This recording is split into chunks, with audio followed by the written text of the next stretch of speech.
അമേരിക്കയെയും ലോകത്തെയും നടുക്കിയ 9/11 ഭീകരാക്രമണത്തിന് ഇന്ന് 23 വയസ്സ്. 2001 സെപ്റ്റംബർ 11-ന് അമേരിക്കയ്ക്കെതിരെ അൽ-ഖ്വയ്ദ ഭീകരർ നടത്തിയ 4 ഏകോപിത ഭീകരാക്രമണങ്ങളാണ് 9/11 എന്നറിയപ്പെടുന്നത്. 19 ഭീകരർ സംഘങ്ങളായി തിരിഞ്ഞ് 4 അമേരിക്കൻ യാത്രാ വിമാനങ്ങൾ റാഞ്ചിയായിരുന്നു ലോകത്തെ ഞെട്ടിച്ച ഭീകരാക്രമണം നടത്തിയത്. റാഞ്ചിയ 2 വിമാനങ്ങളുമായി ഭീകരർ അമേരിക്കൻ സമ്പന്നതയുടെ പ്രതീകമായി തലയുയർത്തി നിന്ന ന്യൂയോർക്ക് നഗരത്തിലെ മാൻഹട്ടനിലുള്ള ലോക വ്യാപാര കേന്ദ്രത്തിന്റെ ഏറ്റവും പൊക്കം കൂടിയ 2 ടവറുകളിലേക്ക് ഇടിച്ചുകയറ്റി നിശേഷം തകർത്തു. ഇതേ സമയം തന്നെ റാഞ്ചിയെടുത്ത 3ാമത്തെ വിമാനം വിർജീനിയയിലുള്ള പെന്റഗൺ ആസ്ഥാന മന്ദിരത്തിലേക്ക് ഇടിച്ചിറക്കി. 4ാമതൊരു വിമാനം റാഞ്ചിയിരുന്നെങ്കിലും യാത്രക്കാരുടെ ചെറുത്തുനിൽപ്പിനെ തുടർന്ന് പെൻസിൽവാനിയയിലെ സോമർസെറ്റ് കൗണ്ടിയിലുള്ള ഒരു പാടശേഖരത്തിൽ തകർന്നു വീണു. സംഭവത്തിന് പിന്നാലെ ആഗോള ഭീകരതയ്ക്കെതിരെ യുദ്ധം പ്രഖ്യാപിച്ച അമേരിക്ക ഭീകരരുടെ അഫ്ഗാനിസ്ഥാനിലെയും സിറിയയിലെയും മറ്റ് ഗൾഫ് രാജ്യങ്ങളിലെയും താവളങ്ങൾ തകർത്തു. അൽ-ഖ്വയ്ദ ഭീകര സംഘടനയെ ഏറെക്കുറെ തകർത്ത അമേരിക്ക അതിന്റെ തലവൻ ഒസാമ ബിൻ ലാദനെയും മിക്ക നേതാക്കളെയും പിന്നീട് വകവരുത്തി.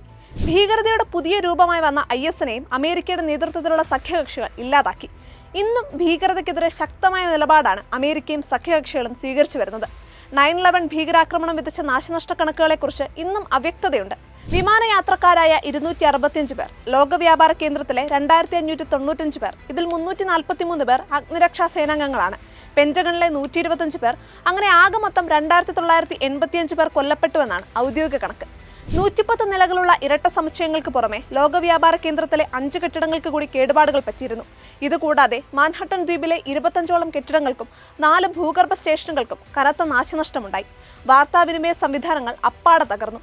പെന്റഗൺ ആസ്ഥാന മന്ദിരത്തിന്റെ ഒരു ഭാഗം പൂർണ്ണമായി തകർന്നു. ലോക വ്യാപാര കേന്ദ്ര സമുച്ചയത്തിലുണ്ടായ മരണങ്ങൾ ദയനീയമായിരുന്നു. ആക്രമണം ഉണ്ടായ ഉടൻ ഒട്ടേറെ പേർ പ്രാണരക്ഷാർത്ഥം ഏറ്റവും മുകളിലത്തെ നിലയിലേക്ക് ഓടിക്കയറി. തങ്ങളെ രക്ഷിക്കാൻ ഹെലികോപ്റ്ററുകൾ വരുമെന്ന പ്രതീക്ഷയിലായിരുന്നിരിക്കണം ഇത്. എന്നാൽ മിക്കവരും മുകളിലത്തെ നിലയിൽ കുടുങ്ങി. ഒടുവിൽ അവസാന ശ്രമമെന്ന നിലയിൽ താഴേക്ക് ചാടി. 200ഓളം പേർ ഇങ്ങനെ താഴേക്ക് ചാടി മരിച്ചു. അസോസിയേറ്റഡ് പ്രസ് റിപ്പോർട്ടുകൾ പ്രകാരം ലോക വ്യാപാര കേന്ദ്രത്തിൽ നിന്ന് കണ്ടെടുത്ത 1600 മൃതദേഹാവശിഷ്ടങ്ങളെ തിരിച്ചറിയാൻ സാധിച്ചിട്ടുള്ളൂ. 1100ഓളം പേരുടെ മൃതദേഹാവശിഷ്ടങ്ങൾ കണ്ടെത്താനായിട്ടില്ല.